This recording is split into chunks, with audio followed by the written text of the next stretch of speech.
i-reduce yung inventory ng paninda natin para lumago yung negosyo. Yan yung mga natutunan natin sa past videos. Sama si ate. Ate Lisa ba? O hindi. Misa lang. Kasi pati ate. Ito na pala yung ate. Kung paano ba dapat natin yung presyo? Okay, ulit natin yun. Kaya today, 3, 2, 1, go. Kaya today, aalamin natin yung mga tips na tamang pag-compute para alam natin kung paano ba dapat kino-compute yung mga, yung ba dapat natin is.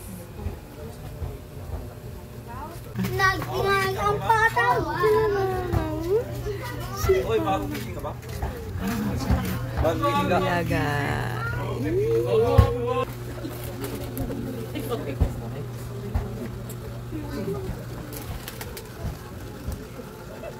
Salita, kita yung versus gastos.